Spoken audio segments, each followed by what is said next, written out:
Hello, welcome back. Very short one this time.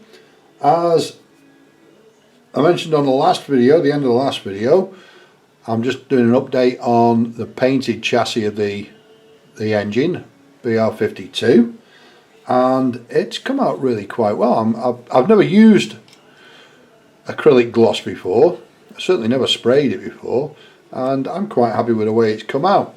It says on the bottle that it's gloss, airbrush colour, and it says it's a gloss. However, as you can see, you don't have to be a rocket scientist to work out that's not really gloss. It's more of a semi-gloss. It's got a bit of a shine on it. And I thought that what I might do is overspray it with a gloss lacquer. But you know, I'm quite happy with that. I think that looks quite realistic. It's covered well. And it shows all the detail. It's not hidden any detail at all. I'm quite happy with that.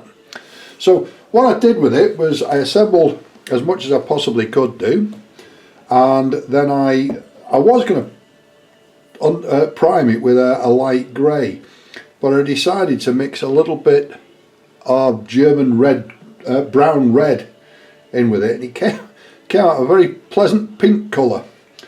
And when I sprayed that on, gave it 2 coats of that, and then sprayed this red gloss on, it's taken really well, as you can see, and I'm really quite happy with that. It's not bad at all.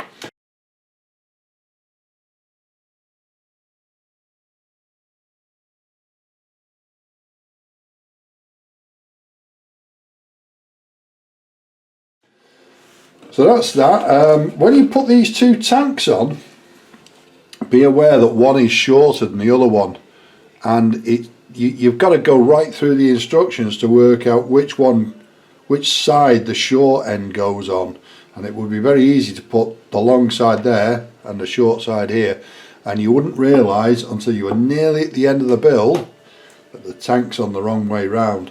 So it's worth going through the instructions and checking, then double checking that you put that one on, those 2 on the right way round. Everything else really quite simple. The front axle I've put on there.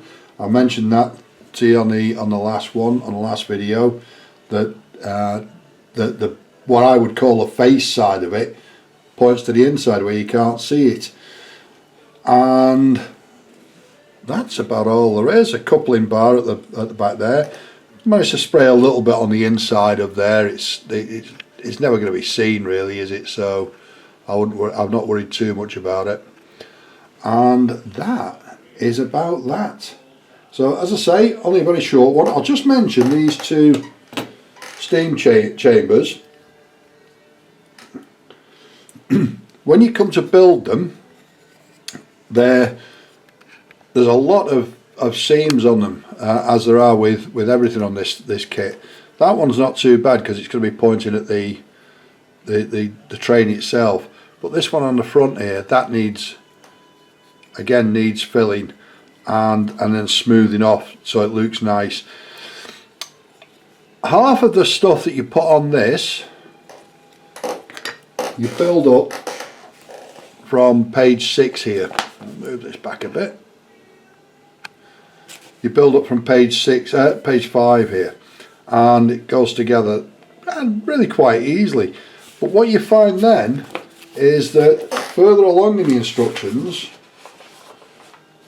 there are, you can't find them because they're a long way back, they're a lot further along, but trust me, further along in the instructions it tells you to put more bits on, and there's absolutely no reason why they can't go on when it's like this.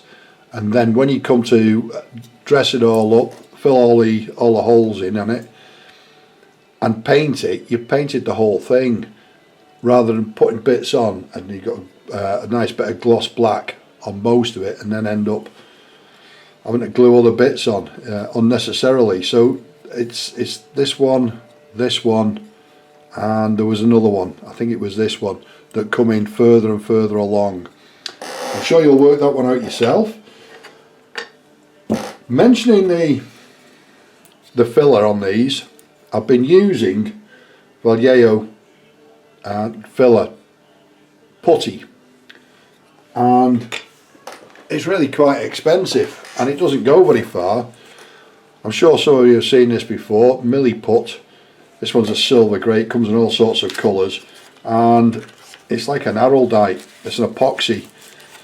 You get two packs. There's a really lot there. That's going to last a long time, and you have to mix them together. When you mix them together, they're really quite stiff and unwieldy. If you mix it with a little bit of water, put a little bit of water on it, it becomes really quite flexible, and it's a lot cheaper. £4 for that pack, and it's £4.99 for a small 17mm bottle of Vallejo filler, or anybody else's filler for that matter. Some of them are even more expensive. So that's what we're up to. Thanks very much for watching. Any comments, any questions, please leave them in the comments box below, and I'll only be too happy to answer them. Ta-da!